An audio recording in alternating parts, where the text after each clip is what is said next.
Existe en estos momentos una fraternidad mundial secreta que conspira para controlar el mundo, o peor aún, ¿está ya en marcha el plan aterrador? ¿Hay ya colocadas por todo el mundo armas destructoras para provocar una catástrofe? ¿Se puede detener?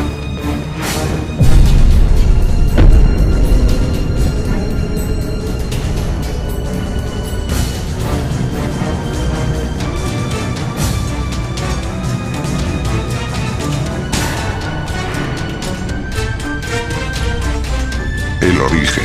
Illuminatis.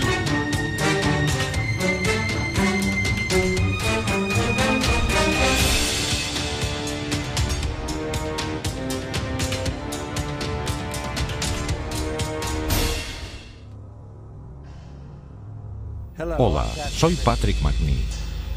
Se dice que los Illuminati son una sociedad mundial secreta que lleva siglos funcionando.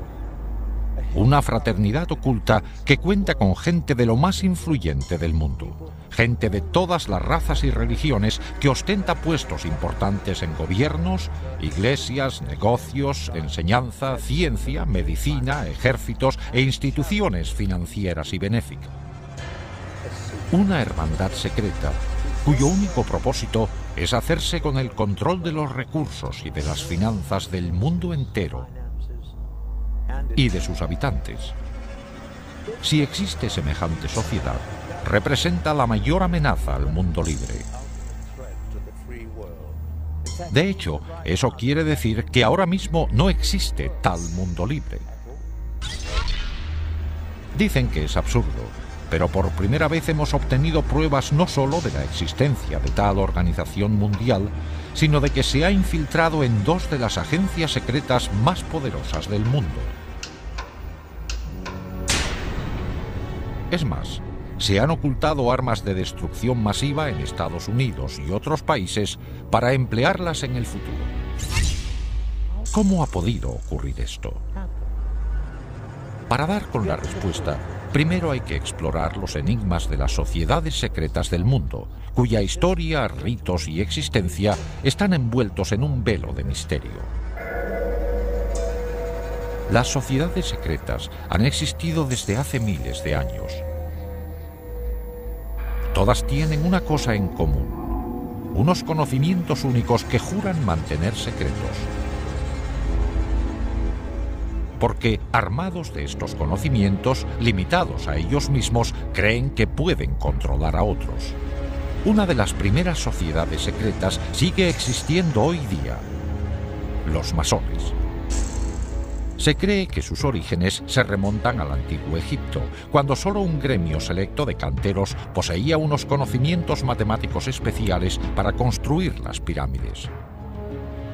En toda su historia, los masones han mantenido secretos sus métodos para que solo ellos pudieran construir las grandes estructuras que siguen hoy en día en pie. Primero, las pirámides, y luego los grandes castillos y catedrales de Europa. Pero las sociedades secretas no se limitaban a los comerciantes. La palabra asesino tiene sus orígenes en una hermandad secreta de guerreros musulmanes chiíes que controlaban el norte de Siria en la época de las primeras cruzadas del siglo XI. Su especialidad: perfeccionar el arte de matar. La secta fue fundada por Hassan y Sabah, conocido como el Viejo del Monte, que gobernaba desde una fortaleza lejana. Hassan adoctrinó a sus discípulos en la promesa de que, si luchaban y morían por Alá, vivirían eternamente en el paraíso rodeados de placeres celestiales y terrenales. Empleaba la fuerza de la tortura y del asesinato para dar especial impacto a sus doctrinas y garantizar una total disciplina y devoción. Hassan daba hachís a sus fanáticos discípulos para provocarles una sensación de imbatibilidad antes de mandarles a misiones suicidas. Por eso, el nombre de asesino se derivó de la palabra hashashin, o fumador de hachís. En 1100, los asesinos contaban con más de 70.000 miembros fanáticos.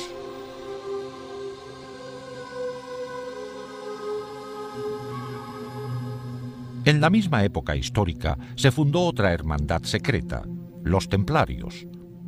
El Priorato de Sion era una fraternidad de caballeros creada en la Francia medieval con la intención de mantener la estirpe merovingia y restaurar su monarquía en Francia.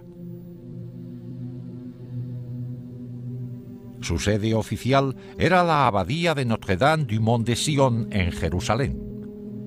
En 1117, Balduino I, rey de Jerusalén, quedó muy agradecido al priorato por sus servicios para ayudarle a lograr el trono.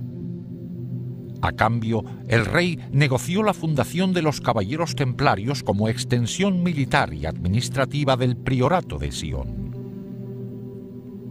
Los Caballeros Templarios se habían creado 10 años antes, con el fin de proteger a los peregrinos que se dirigían a la Tierra Santa. Durante su estancia en Oriente Próximo, los templarios entraron en contacto con los musulmanes, incluidos los asesinos. De hecho, después de las cruzadas, debido a los enemigos que tenían en común, los asesinos se refugiaron entre los templarios, dejando huella en los soldados cristianos de muchas de sus ideas fanáticas y destructivas. Con el tiempo, los templarios dejaron de ser una organización cristiana convencional y su doctrina y ritos secretos eran mucho más místicos, herejes y ocultistas.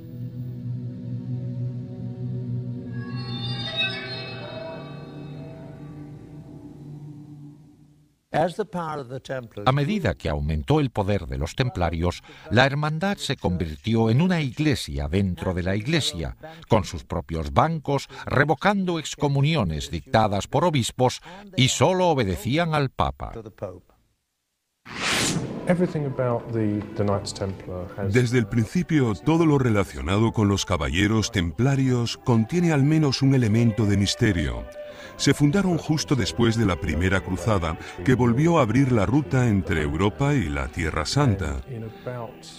Y en 1118, 9 caballeros franceses con conexión con la corte del conde de Champagne se fueron a la Tierra Santa con el fin, según ellos, de proteger los caminos y las rutas de peregrinaje para que los peregrinos estuvieran seguros ahora que podían visitar los lugares sagrados.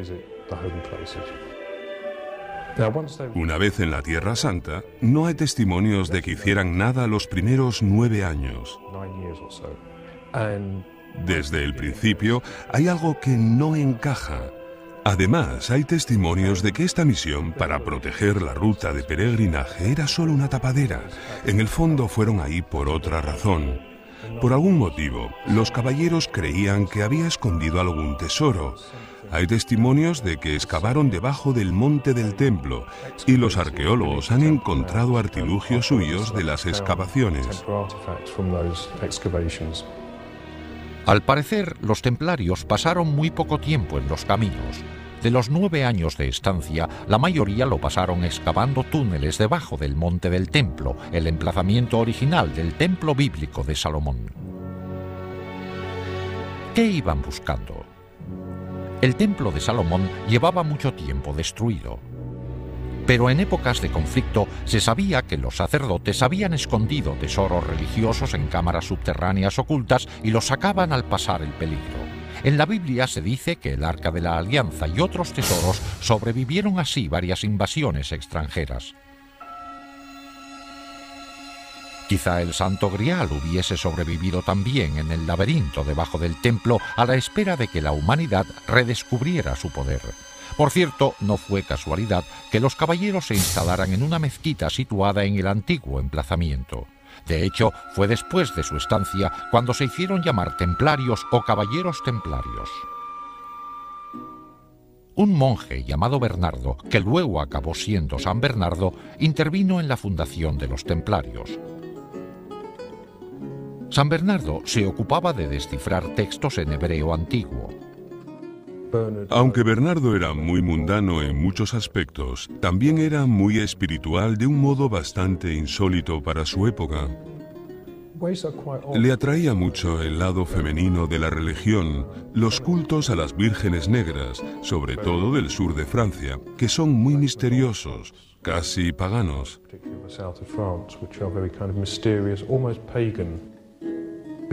Sentía una gran veneración por lo femenino, expresada de muchas formas en la Virgen María, algo nada común en su época. Eso parece ser lo que le estimulaba más que otra cosa.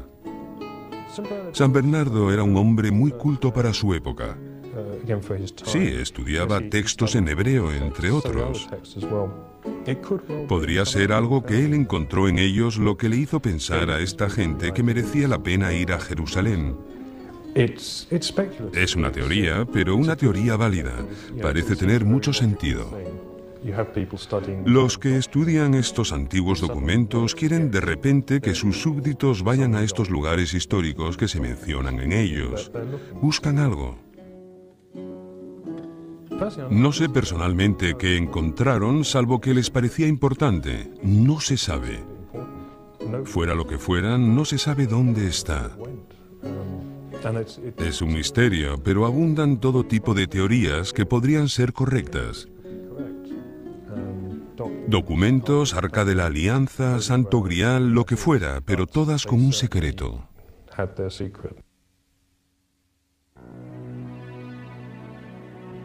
En un texto muy antiguo hay constancia del hallazgo. Nos dirigimos a la cámara secreta e hicimos bajar como antes a un compañero nuestro. Como el sol se hallaba en su punto más elevado, los rayos le permitieron descubrir un pequeño cofre colocado sobre un pedestal labrado y cubierto de oro.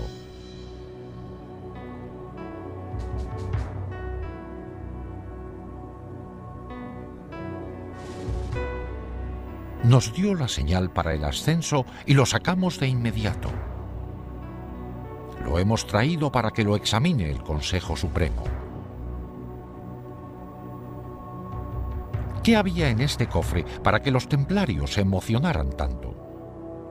Lógicamente, a un grupo de caballeros cristianos con voto de pobreza no les interesaba nada material. Es más probable que fuera un objeto con un gran significado religioso. Hoy día no se sabe aún exactamente qué encontraron los templarios en la cámara secreta. Lo que sí se sabe es que al enterarse del hallazgo, el conde Hughes de Champagne, el hombre que financió la expedición, volvió a Jerusalén para unirse con sus anteriores vasallos. Una vez ahí, dejó todas sus posesiones materiales para servirles como caballero templario. Después de este descubrimiento, el gran maestre de los templarios visitó al Papa, y con la bendición de San Bernardo, la Iglesia reconoció oficialmente su orden. En el mundo cristiano, los hombres se unían rápido a los caballeros, renunciando a sus familias, dejando sus posesiones materiales y aceptando los difíciles votos de pobreza y castidad.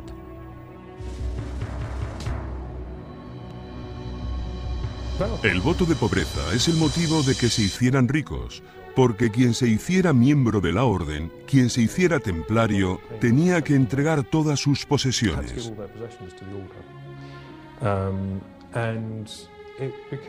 Además, se acabó viendo como un símbolo de prestigio que las familias nobles tuvieran hijos en la orden de los templarios.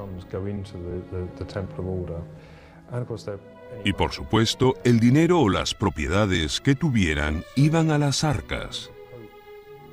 Además, cuando el Papa aprobó la orden, la bendijo y dijo que era bueno que quienes quisieran impresionar al Papa donaran fincas y dinero a esta nueva orden. Y en cantidades ingentes, ningún caballero podía poseer nada. O sea que todas las posesiones como fincas, castillos, ganados y dinero que se les regalaba iban a parar a la orden.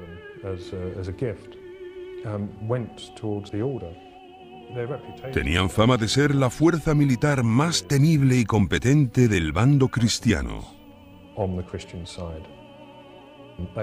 Eran una especie de geos de aquella época, también porque eran una mezcla de monje y soldado. Los templarios proliferaron muchísimo después de las cruzadas, se hicieron con el control financiero de Europa, dominando todas las principales industrias, sobre todo la de los préstamos. Inventaron el sistema de cheques moderno y en cuestión de unos años tenían contentos a todos los reyes de Europa. Tenían demasiados humos en muchos sentidos, sobre todo con respecto al Papa y a muchos reyes. Eran sumamente ricos, parecían ser los amos del mundo. La mayoría de los historiadores cree que recibieron su justo castigo por su riqueza. El rey francés que inició la represión de los templarios, Felipe el Hermoso, sentía envidia de su gran riqueza. Y se piensa que les acusó de blasfemia y de sacrilegio, pero que lo que en realidad quería era su dinero. Se les acusó de blasfemia y de sacrilegio, así como de incumplimiento de la reverencia habitual de la Iglesia, pero eso era bien sabido. Las acusaciones contenían elementos sexuales, pero siempre los hay en acusaciones contra grupos herejes. Se les acusó de sodomía, de actos homosexuales, se les acusó de escupir y de pisotear la cruz, de adorar no solo una cabeza barbuda y cortada, sino también en casos excepcionales se les acusó de adorar la cabeza cortada de un gato. La Iglesia Católica se hizo con las confesiones necesarias para eliminar a los templarios. Un viernes 13 de 1307, el Papa disolvió oficialmente la orden. Su gran maestre murió en la hoguera. A mediados de la década de 1300, los templarios parecían haber desaparecido completamente y se confiscó su hacienda. Pero ¿se podría disolver la hermandad más rica y poderosa del mundo y confiscar toda su riqueza de la noche a la mañana? No. Los templarios, bien preparados y organizados, pasaron rápidamente a la clandestinidad y se llevaron consigo toda su riqueza. Se convirtieron en una sociedad secreta muy poderosa y con muchos fondos. De hecho, como ha demostrado la historia, solo desaparecieron de la vista de la gente. Pero con una nueva faceta, un odio acérrimo a la Iglesia Católica. Al mismo tiempo, el priorato de Sion supuso que la Iglesia haría lo mismo con ellos.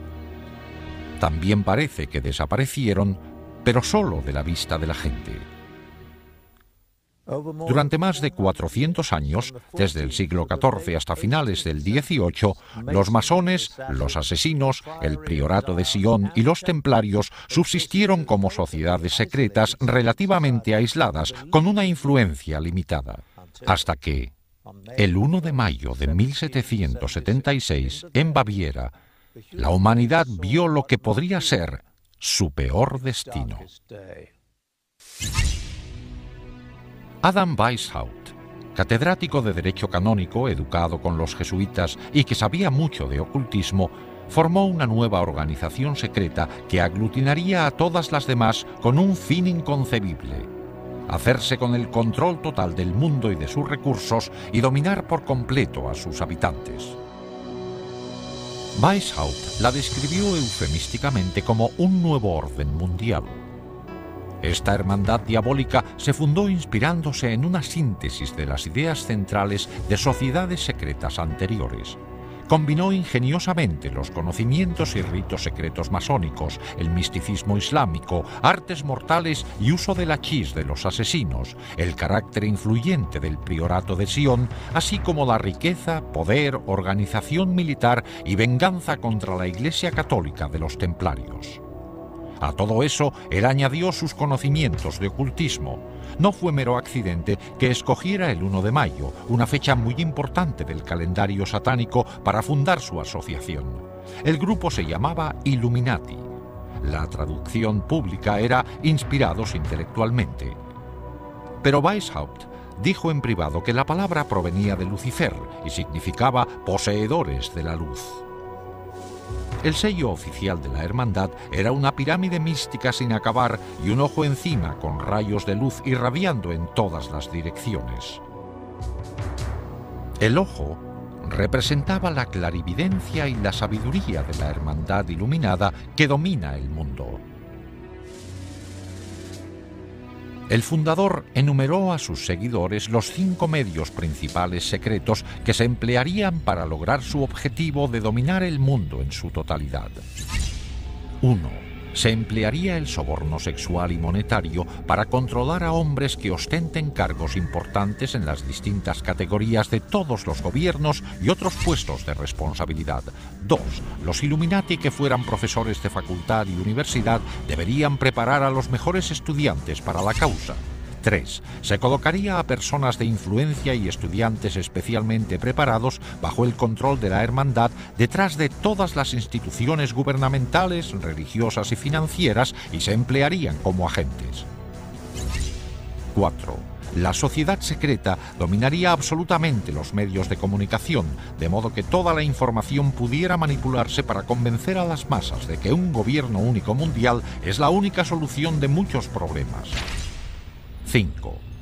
La fase final de la operación emplearía todos los recursos disponibles para provocar golpes militares que derrocarían a todos los gobiernos contrarios y pondrían al mundo bajo el control de un gobierno único al mando de los Illuminati. El grupo se componía al principio de masones del grado 32 y utilizaba diversas logias masónicas de tapadera como lugares de reclutamiento. El masón reclutado de mayor categoría fue un noble del norte de Alemania, el barón Carnegie, conocido también como Adolf Francis, un personaje clave en el mundo masón europeo. Los Illuminati eran muy reservados, hasta el punto de llamarse a sí mismos y sus centros con nombres clásicos falsos. Por ejemplo, Weishaupt era Espartaco, Carnegie era Filo, la sede era Eleusis, Austria era Egipto, etc. Las fechas se indicaban de forma codificada. Bajo la dirección de Carnegie, el número de miembros ascendió a más de 3.000. Pero un triunfo tan rápido también provocó oposición. Los jesuitas se habían opuesto a los Illuminati desde el comienzo y al final todos los sacerdotes acabaron siendo enemigos acérrimos. La Iglesia Católica se opuso a la sociedad secreta. De hecho, los sacerdotes se opusieron tanto que el gobernador de Baviera declaró a los Illuminati conspiración ilegal por edicto en 1784.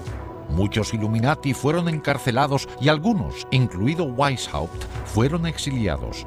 Al poco tiempo, la masonería también fue eliminada de Baviera. A finales del siglo XVIII, los Illuminati parecían haber desaparecido completamente del mapa. Pero en realidad, los Illuminati siguieron el ejemplo de las sociedades secretas anteriores. Pasaron a la clandestinidad y añadieron un objetivo secreto más: infiltrarse y derribar la religión católica.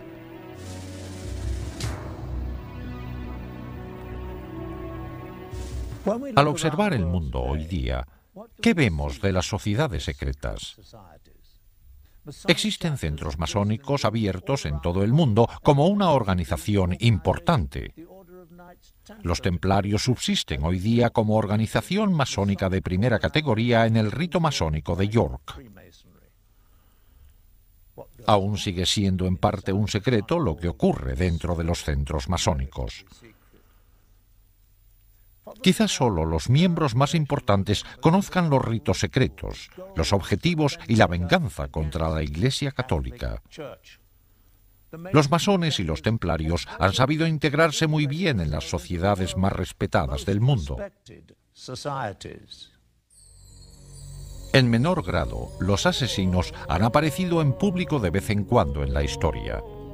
A principios de la década de 1800 se les vio en la India bajo la dirección del Aga Khan, al que atribuían poderes divinos. A finales de esa década, el Aga Khan les llevó a Afganistán, donde mantuvieron una relación duradera con los británicos. Posteriormente, los descendientes del Aga Khan se infiltraron en la cultura occidental. Un ejemplo destacado fue cuando el príncipe Ali Aga Khan, nieto del Aga Khan II, se casó con la actriz norteamericana Rita Hayworth. ¿Han quedado los asesinos como orden secreta homicida relegados ya al pasado? Por el derramamiento de sangre actual a manos de extremistas islámicos, se diría que los asesinos siguen vivos y activos. El priorato de Sion también sigue en pie. De hecho, se piensa que varias figuras históricas ilustres han ejercido de grandes maestres del priorato y existen pruebas que lo confirman. En 1975 se descubrió algo en una biblioteca de París. Se encontraron unos pergaminos llamados Le Dossier Le Carré. En estos documentos se revela que entre sus miembros secretos estaban Leonardo da Vinci, Víctor Hugo e Isaac Newton. Hay quienes atribuyen al priorato la creación de la Unión Europea. Se cree que el anterior presidente de Francia, François Mitterrand, era miembro del priorato, al igual que mucha otra gente con poder. En cuanto a la estirpe merovingia, que los miembros del priorato juraban proteger, aún se mantiene. Por matrimonios entre parientes, la mayoría de las familias reales europeas pueden decir que son de ascendencia merovingia, y se dice que de estas familias reales han salido los 44 presidentes de Estados Unidos. Estas conexiones por todo el mundo a través del priorato de Sion eran el medio del que se valían los Illuminati para influir en la política y en el poder mundiales. Pero, ¿qué pasó con la sociedad más secreta de todas? Los Illuminati de Weishaupt. La hermandad que prometió unir a todas las demás sociedades secretas para dominar el mundo. ¿Sigue dedicándose activamente a su plan diabólico de dominar el mundo? Por supuesto, nuevos hechos sorprendentes descubiertos revelan que es más fuerte que nunca. El estudio de una sociedad secreta es como estudiar las corrientes de un lago. Las ondas de la superficie nos dan pistas para saber lo que pasa en el fondo. El gran plan de los Illuminati requería infiltrarse en los gobiernos de todo el mundo. En nuestra amplia investigación nos hemos centrado solo en un objetivo, la antigua Unión Soviética, para ver cómo la manipularon los Illuminati. Un modo efectivo de lograr el control de un gobierno sería penetrar en sus servicios de espionaje. Una información recién publicada de los archivos de la KGB aporta datos inéditos. Ahora que ya no existe la Guerra Fría, se está sacando ilegalmente información secreta de cámaras cuidadosamente vigiladas en lo que antes era la Unión Soviética. Con el cambio a una economía de mercado, muchos artículos antes no disponibles para los rusos van a parar al extraperlo. Se dice que en la nueva Rusia todo se vende, incluidos secretos de Estado y los espías que los guardaban. Con el derrumbe de la Unión Soviética se disolvió la KGB. El nuevo gobierno creó sus nuevas agencias propias de seguridad y de espionaje y empleó a muchos trabajadores de la antigua KGB, pero dejó a muchos sin trabajo. Incluso a los que tenían empleo no se les pagaba a menudo lo prometido. Observamos que muchos empleados de la antigua KGB estaban dispuestos a aportar información personal de sus actividades secretas en la agencia por un precio. Sin embargo, cuando se mencionaba el tema de los Illuminati, ninguna cantidad de dinero podía persuadir a nadie a hablar de ello. Interpretamos esto como una señal definitiva de que íbamos por buen camino y de que estábamos a punto de correr el peligro de descubrir la presencia de la hermandad secreta en la KGB. Los antiguos empleados de la KGB estaban dispuestos a mandarnos a fuentes clandestinas donde podríamos recabar más datos, pero por nuestra cuenta y riesgo. Aunque la mayoría de las pistas resultaron ser infructuosas, vimos que con paciencia, dinero y un poco de suerte es posible adquirir documentos soviéticos secretos. Con una cámara oculta grabamos numerosos encuentros durante varios meses en que intentamos obtener material relacionado. Esta transacción entre un contacto nuestro en Moscú y extraperlistas resultó ser uno de los encuentros más fructíferos. Aunque, como verán, no faltaron momentos de tensión. We our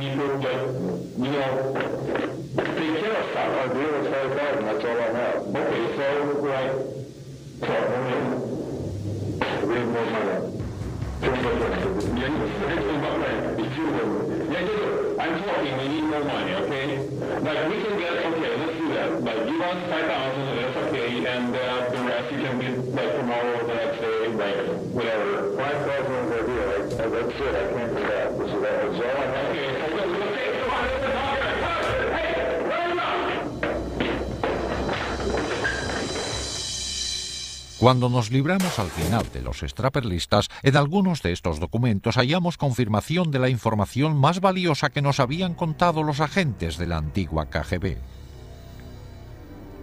Tal y como nos habían dicho, efectivamente, la KGB registraba todas sus actividades en documentos, películas y cintas. Estas se almacenaban en unas instalaciones debajo de la sede de la KGB bajo la mayor seguridad. Probablemente estos eran los archivos más delicados de la agencia porque explicaban con todo detalle las actividades más secretas de la KGB y posiblemente su conexión con los Illuminati.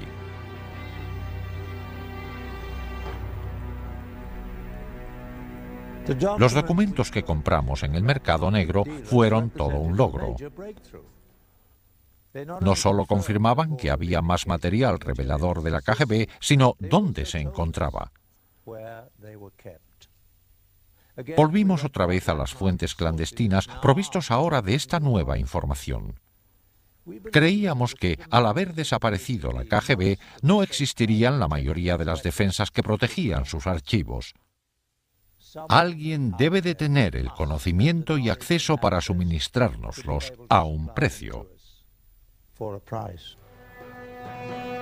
En los 5 meses siguientes empleamos nuestras fuentes para intentar obtener estos archivos secretos de la KGB. Esta transacción entre un contacto nuestro en Moscú, un intérprete y un extraperlista fue todo un éxito.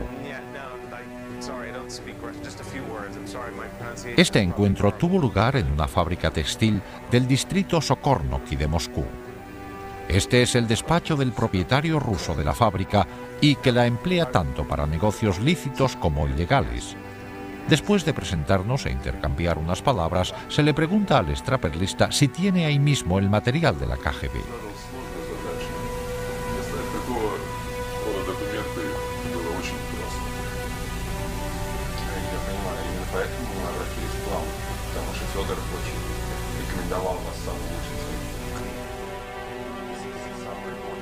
Se sacan de una caja fuerte los documentos relacionados con las películas y cintas que el extraperlista ha prometido entregar.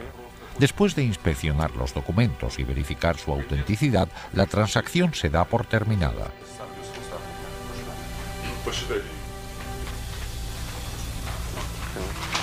Okay, well, thank you. Спасибо. Пожалуйста. Nice to meet you. Дмитрий Сергеевич, спасибо за вашу работу. До свидания. Una vez realizado el pago, les llevan a otro despacho, donde se dice que están almacenadas las películas y las cintas.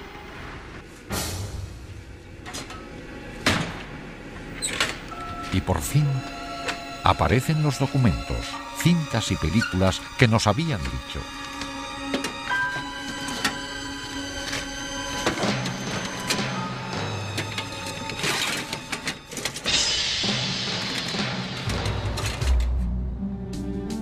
En una asombrosa revelación, incluida en los documentos secretos que obtuvimos, hallamos la prueba de que los Illuminati se infiltraron en la URSS y en la KGB.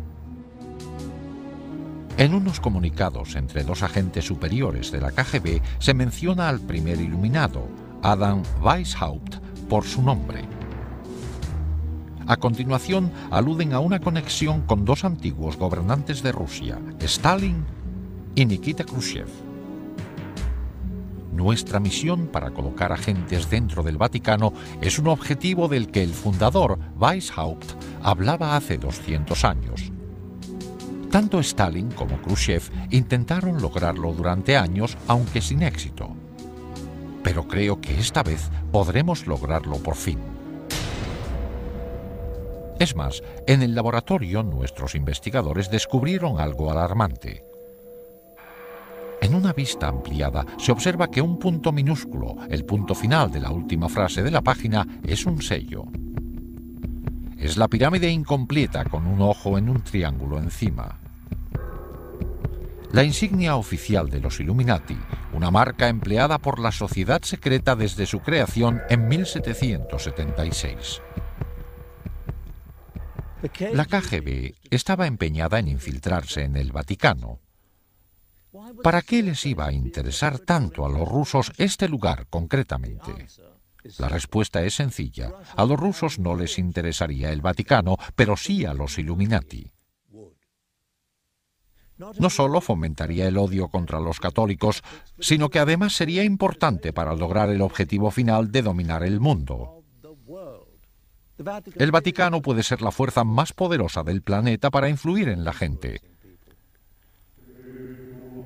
Las políticas del Vaticano afectan a 1.000 millones de personas dispersas por todo el globo, en comparación con menos de 300 millones bajo el mando directo de Estados Unidos o de la Unión de Repúblicas Socialistas Soviéticas.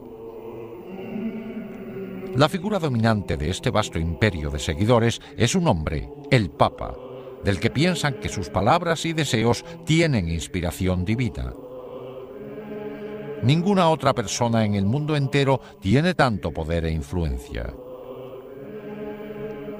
Los Illuminati tenían un gran interés en influir como pudieran en el Papa y en sus consejeros. La KGB tenía un grupo de agentes destinados en Roma. Pero la ciudad del Vaticano es un mundo muy cerrado. Un Estado independiente reconocido oficialmente con su propio gobierno. En efecto, es un Estado soberano dentro de Roma. La vigilancia desde el exterior deja que desear. A partir de más documentos secretos de la KGB que hemos obtenido, sabemos que en 1972 los Illuminati, valiéndose de la gente que tenían en la KGB, formularon un plan drástico para destinar a un agente suyo dentro del Vaticano. De nuevo, el punto final de la última frase del documento es la pirámide y el ojo en miniatura, la insignia oficial de los Illuminati. Por fin, la hermandad secreta podría empezar a controlar la Iglesia Católica desde dentro. Enviaron a un agente al Vaticano haciéndose pasar por un sacerdote ucraniano expulsado de su país por los comunistas, por su retórica anticomunista. Enseguida le aceptó el clero proamericano del Vaticano. Tras unos meses logró su principal objetivo, ganarse la confianza del despacho del cardenal Villot, el secretario de Estado del Papa Pablo VI. En esta secuencia filmada que obtuvimos en exclusiva de la KGB, está a la derecha el agente haciendo de sacerdote. A la izquierda está el ayudante principal del cardenal Villot. Devo tornare all'ufficio, devo fare cose lì e tutto il resto. Molto preoccupato. Ok. Spero che... Ecco che arriva. Buongiorno, come va? El tercer hombre es otro agente de la KGB, destinado sin duda a la organización por los Illuminati. Pretende también acceder al cardenal. Sì. Questo va bene. Bene, molto lì. Bravo, fa piacere. Abbiamo la sua collaborazione. Sì. Bene. Positivo e faremo molta considerazione di questo. Sappiamo quanto importante è per noi questa collaborazione. Cuando el ayudante de Villot viaja cada mes a Milán, como de costumbre, la KGB instala una cámara en la habitación de su hotel. Como es típico de la KGB, están planeando chantajear al ayudante para que siga colaborando. Durante varios días, una mujer hace amistad con él y se gana su confianza. En la película se ve que se preparó bien la trampa.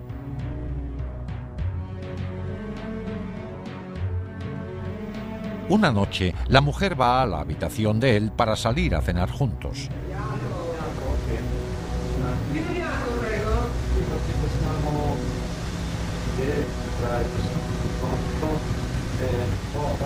Posso soltanto del buon vino rosso, preferisci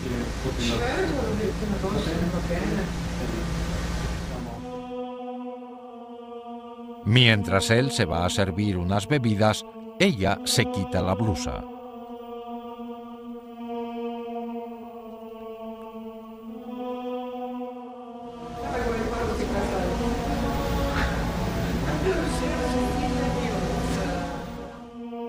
La película se corta de repente, pero independientemente del resultado del encuentro, el plano de este sacerdote con una mujer medio desnuda en su cuarto es suficientemente perjudicial como para garantizar la vigilancia de las actividades de Villot.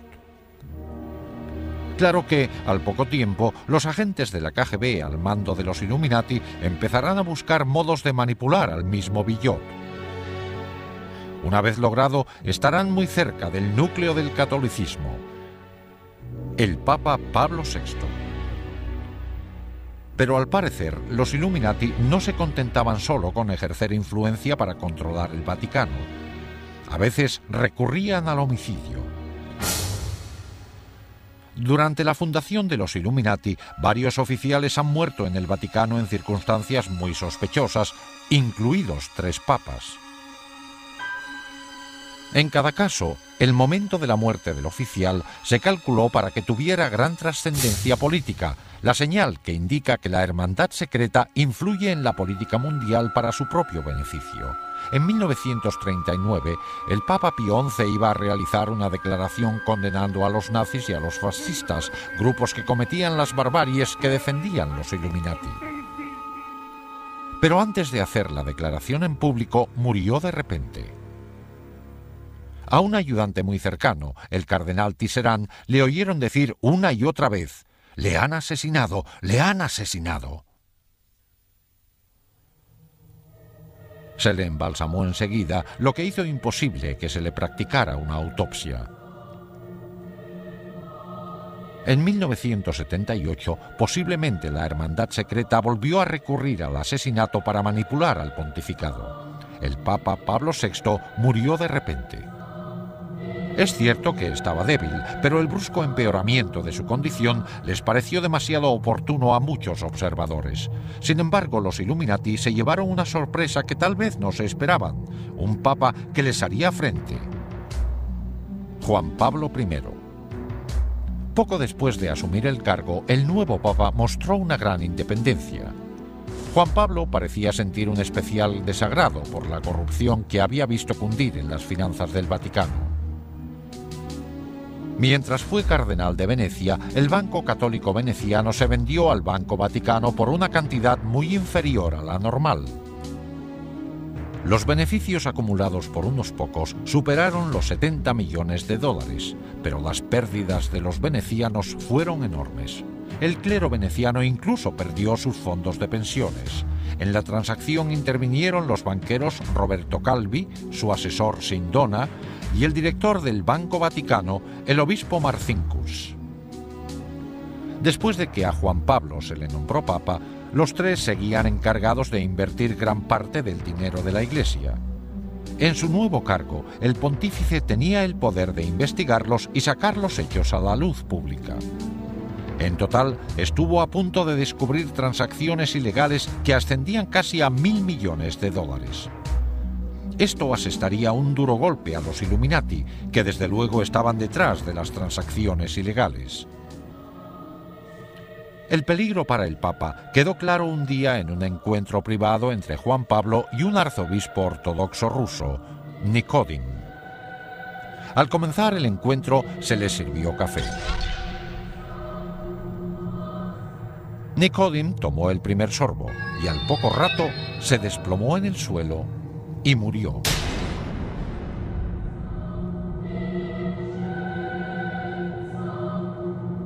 La cara se le desfiguró con un gesto horrible, como retorciéndose del dolor. El Papa, estupefacto, volvió a colocar su propia taza antes de dar un sorbo. Seguramente pensó que habían envenenado el café por él. Sin embargo, el médico declaró que el arzobispo había muerto de lo mismo que los demás en el Vaticano, de una fuerte trombosis. Todos los hechos relacionados con la misteriosa muerte del arzobispo ruso apuntaban a un intento de asesinato y encubrimiento. El cadáver del arzobispo fue embalsamado al poco de morirse sin un examen médico completo previo. Después del embalsamamiento sería imposible realizar una autopsia exacta para ver la causa de su muerte, sobre todo si hubo envenenamiento. Además, el café que bebió el arzobispo no se recogió nunca para analizarlo y no se llevó a cabo jamás una investigación forense. Aunque desaparecieron las pruebas, para muchos estaba claro que el Papa se había librado por poco de que le asesinaran 10 días solo después de ser elegido. El incidente fue tan espantoso que Juan Pablo convocó una reunión en secreto con sus 4 cardenales principales para discutir la situación. La reunión se celebró el 28 de septiembre de 1978. En la sala estaban solo los 4 cardenales y el Papa. Hoy día se sigue sin saber exactamente qué dijeron, pero al Papa le pidieron que tomara medidas. Puso fin al mandato del cardenal Billot como secretario de Estado. Este era el mismo cardenal Billot a cuyo ayudante se había chantajeado en las películas de la KGB en 1972. En esos 6 años, este cardenal debió también de caer en la trampa de los Illuminati. Su destitución implicaba que el Papa había descubierto al menos una parte del plan secreto, pero ni siquiera Juan Pablo pudo evitar la muerte a manos de los Illuminati. Esa noche, el pontífice se retiró antes de lo normal y se llevó con él apuntes de la reunión secreta para meditarlos. A las 5 de la madrugada, la ayudante más próxima al Papa, Sor Vincenza, empezó a preocuparse. Su santidad nunca se había quedado dormido. Miró por la puerta. Juan Pablo estaba sentado en la cama con la luz encendida, como si estuviera leyendo. Tenía papeles alrededor. Pero, para sorpresa de ella, su rostro tenía la misma expresión desfigurada y agonizante que la que ella vio en el arzobispo Nicodim días antes. Juan Pablo murió a los 33 días de ser nombrado Papa. Tras más de 200 años de perfeccionar sus artes secretas, los Illuminati ocultaban sus huellas con gran precisión. Aunque el Papa le había destituido de su cargo como secretario de Estado horas antes, el cardenal Billot asumió el mando. Como cardenal más importante, él era ahora el Papa provisional. Se encerró en el cuarto del Papa para recoger los medicamentos y la mayoría de los papeles que había, incluidos los apuntes de la reunión secreta. También se llevó los dulces que le gustaba tomar al pontífice cuando leía, e incluso sus gafas y zapatillas. Estos artículos no se volvieron a ver jamás. Luego, Billot mandó a Sor Vincenza a un convento, tras prohibirle que dijera a nadie que había encontrado al Papa muerto ni nada de lo que había visto. A las 6:10 de la mañana ordenó que llamaran a los embalsamadores, pero lo más chocante es que llegaron casi al momento. Se calculó que, dada la distancia que tenían que recorrer los embalsamadores, les debieron de contactar a las 4:45 de la mañana, 15 minutos antes de que la hermana descubriera al Papa. A las 7:30 se realizó un comunicado público. La causa de la muerte fue un paro cardíaco. En vez de Sor Vincenza, se dijo que el secretario del Papa, Monseñor Maghe, le había encontrado muerto y la hora se cambió a las 5:30. Antes de realizarse el comunicado, los embalsamadores ya habían acabado.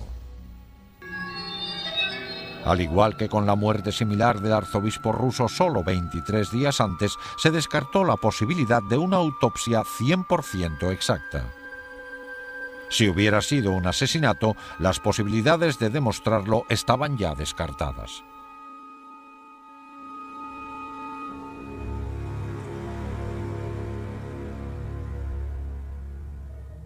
Diez días después del funeral de Juan Pablo, el cardenal Billot reunió al cónclave para nombrar a un sucesor.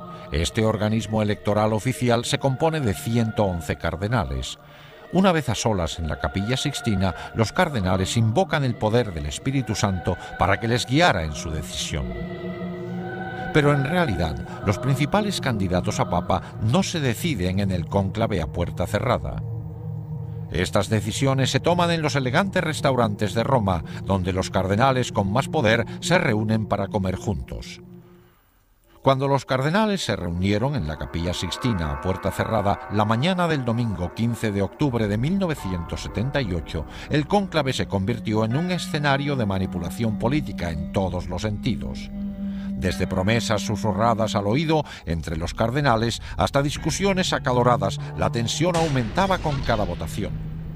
Después del octavo escrutinio, empezó a salir humo blanco por el Vaticano, indicando que se había elegido a un nuevo papa. También indicaba una derrota total para la KGB y los Illuminati. El nuevo pontífice era un polaco anticomunista acérrimo, Juan Pablo II. Pero los Illuminati no se dan por vencidos fácilmente. El 13 de mayo de 1981, Mehmet Ali Achka, un hombre buscado en Turquía por asesinato, esperaba de pie entre la multitud a que pasara el Papa fuera de la Basílica del Vaticano. Según Ali Achka, Juan Pablo II salió del Vaticano en un vehículo blanco sobre las 5 de la tarde. Al pasar el Papa, Ali Achka sacó una pistola y le disparó 3 veces antes de que la gente lo tumbara. El Papa quedó herido de gravedad, pero se recuperó para continuar con el pontificado. Al principio, Ali Achka afirmó que había actuado a solas, pero los investigadores se convencieron de que una conspiración mucho mayor se había valido de este desequilibrado para cometer un asesinato. Al poco tiempo, Ali Achka confesó que el incidente fue parte de una conspiración búlgara de la KGB. Pero, por supuesto, Bulgaria y la URSS negaron estar implicadas. Cuando el tribunal le condenó a cadena perpetua, se mostró sorprendido de que se le dejara cargar con toda la responsabilidad a él solo. Entonces empezó a facilitar datos precisos de la conspiración a investigadores italianos y nombró a todos los implicados. El 25 de noviembre de 1982, Serge Ivanov Antonov, un empleado de la Aerolínea Nacional Búlgara, fue arrestado en Roma acusado de estar implicado en el intento de asesinato. Poco después, la lista aumentó al incluirse a 3 búlgaros más y a 4 turcos. En julio de 1983, cuando trasladaron a Achka a otro centro, admitió en público la conexión de la KGB, mientras gritaba a los reporteros que la KGB y el servicio de espionaje búlgaro estaban implicados. Más tarde, explicó que había sido entrenado en Bulgaria y Siria por expertos en terrorismo internacional de la KGB. También confesó que Antonov era cómplice, así como 2 empleados de la embajada búlgara. En 1984, el juez italiano Dario Martella llegó a la conclusión de que la KGB y el servicio de espionaje búlgaro estaban implicados en el intento de asesinato. El juez dictó este fallo basándose en los hechos siguientes. Achka empleó un pasaporte falso para poder entrar en Italia, algo disponible solo de fuentes muy sofisticadas. También tenía suficiente dinero como para permanecer largas temporadas en Bulgaria, Suiza y otros países europeos. Había pruebas de que recibió un gran apoyo en sus actividades en Italia destinadas al intento de asesinato. En primavera se convocó el juicio de 8 hombres acusados de conspirar para matar al Papa y los hechos empezaron a esclarecerse. En el juicio, varios acusados turcos declararon que habían ayudado a Achka en sus viajes de Turquía a Italia pasando por Bulgaria. Otro dijo que había realizado pagos a Achka de los búlgaros acusados. Uno confesó haber entregado a Achka el arma del asesinato en un restaurante de Milán. En los años 80, después de 2 siglos de asignar a sus miembros a puestos elevados, los Illuminati se habían hecho con el control de los tribunales italianos. Al final, para mayor asombro de muchos observadores, el tribunal italiano declaró que faltaban pruebas suficientes para condenar a los conspiradores. El caso Achca demostró no solo que la hermandad secreta había puesto en peligro el sistema jurídico italiano, sino que además los Illuminati se habían infiltrado en la dirección de la KGB. En 1990, Viktor Ivanovich Sheimov, un comandante de la KGB que desertó a Estados Unidos, realizó una sorprendente declaración. Antes de huir de Rusia en 1980, recibió la orden de obtener toda la información posible de cómo poder acceder al Papa en persona. La orden fue firmada por Yuri Andropov, el entonces jefe de la KGB. El mismo Andropov que, solo unos años después, llegaría a ser el presidente de la URSS. La última medida de los Illuminati para dominar preveía golpes militares en todo el mundo para hacerse con el poder y así crear un único gobierno mundial controlado por ellos. Para lograrlo, emplearían el enorme excedente de armas destructoras acumuladas en la URSS para amenazar al mundo entero. Aunque la KGB era la más conocida, no era la única agencia de espionaje de la URSS. Otra agencia igual de impresionante, pero aún más secreta que la KGB, era la GRU, dedicada a espionaje militar. Y la hermandad secreta hizo todo lo posible para infiltrarse en ella. La prueba de que lo lograron se demuestra en estos documentos secretos de la GRU, que se los compramos a un extraperlista en Rusia. En ellos se le encarga a un agente que trabaje en Washington haciéndose pasar por periodista. Los Illuminati han vuelto a dejar su huella reveladora. El punto aumentado al máximo es la pirámide y el ojo que todo lo ve. Mientras que la KGB recopilaba información sobre figuras políticas e influía en la política mundial, la GRU recopilaba datos esenciales para lograr objetivos militares. Algunas actividades de la GRU estaban destinadas a lograr objetivos en varios conflictos actuales como Afganistán.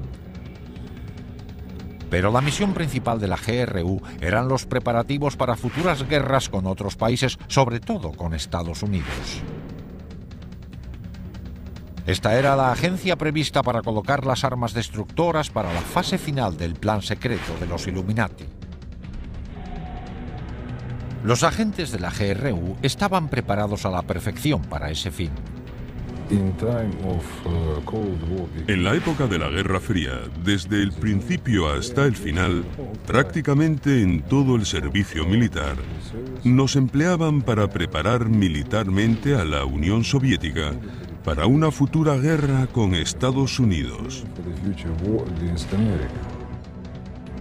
Aparte de su formación militar, los agentes de la GRU recibían 3 años de entrenamiento exhaustivo.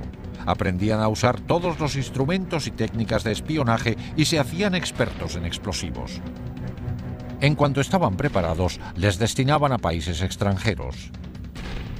A algunos les hacían pasar por diplomáticos e iban a trabajar en embajadas. Otros asumían cargos de periodistas, como es el caso de los documentos secretos que obtuvimos con la insignia de los Illuminati.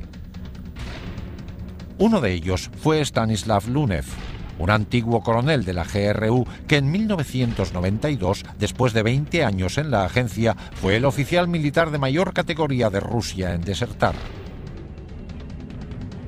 En su libro, así como en una entrevista exclusiva con nosotros, Lunev nos muestra directamente los entresijos de la GRU. Aunque no se le veía la cara, no mencionó siquiera a los Illuminati, aunque en ningún momento negó su existencia ni su colaboración con la GRU. Sin embargo, revela algunos hechos sorprendentes.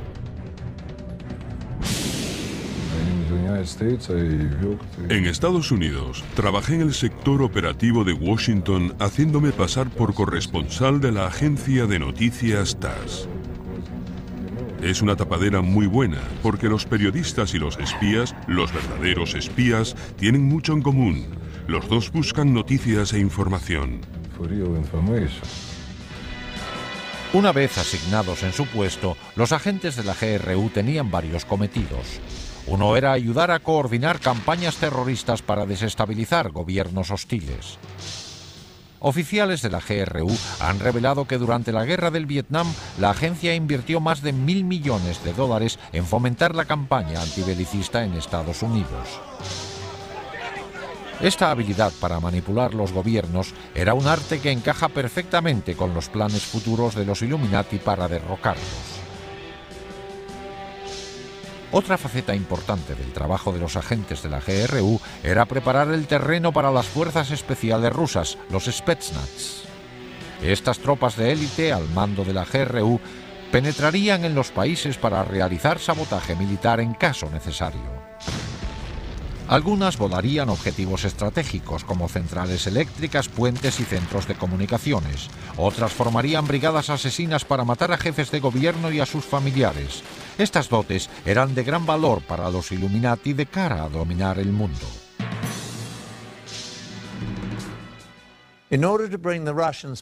Para trasladar las fuerzas especiales rusas al extranjero cuando hiciera falta, la GRU tenía que cerciorarse de que tuvieran acceso para cruzar las fronteras. Para esto contaban con la KGB. La agencia era excelente para lograr entrar en países hostiles. Necesitaba poder destinar a sus espías de forma coherente para sonsacar información. La KGB a menudo recurría al sexo y al chantaje para lograr sus objetivos. En esta película, tomada con cámara oculta, el hombre de la derecha es un agente de la KGB haciendo de cuervo, un hombre con la misión de seducir a alguien para espiar. Este cuervo está tentando a un guarda fronterizo mexicano.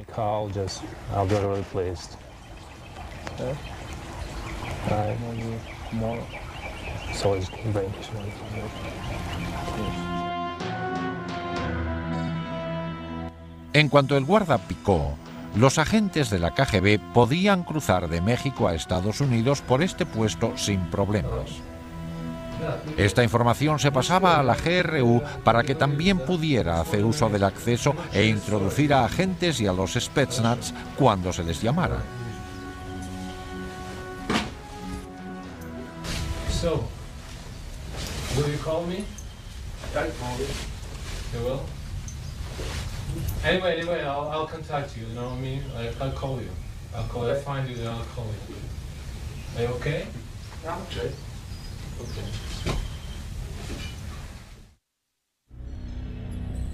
Para ejecutar el programa de caos mundial y golpes militares, la Hermandad Secreta se sirvió de la GRU para colocar por todo el mundo agentes clandestinos y armas destructoras.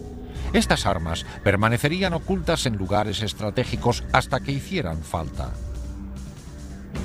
Cuando los Illuminati lo decidieran, los agentes saldrían a la luz y se emplearían las armas.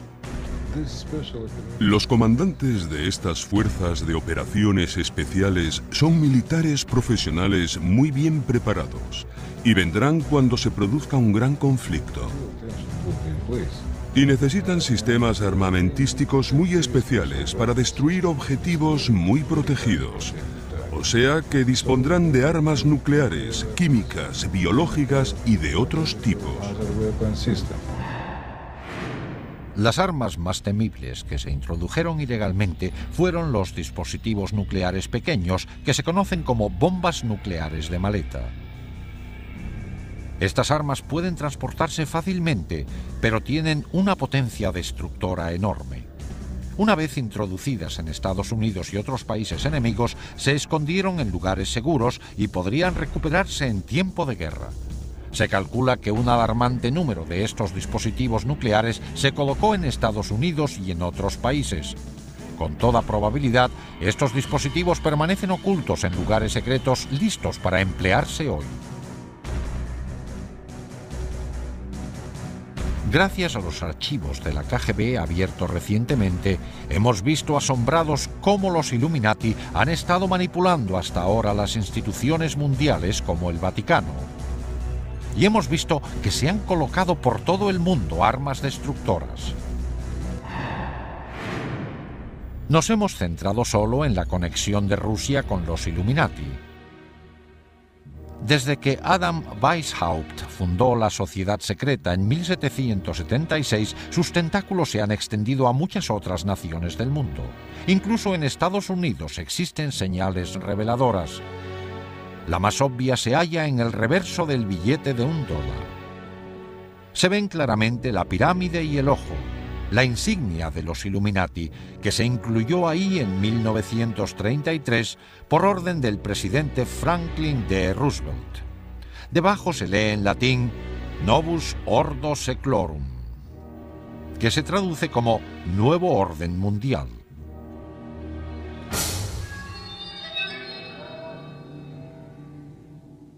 ¿Puede pararse el inconcebible plan de dominio mundial de los Illuminati?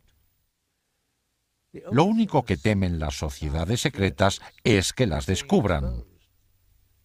Hoy día están proliferando los libros sobre este espeluznante tema. Internet está repleto de información sobre esta organización secreta. Lo único que podemos hacer es esperar que toda la gente del mundo vea las señales y que hagan caso de la clara advertencia de que hay quienes están escondidos al acecho pensando en quitarnos nuestra libertad.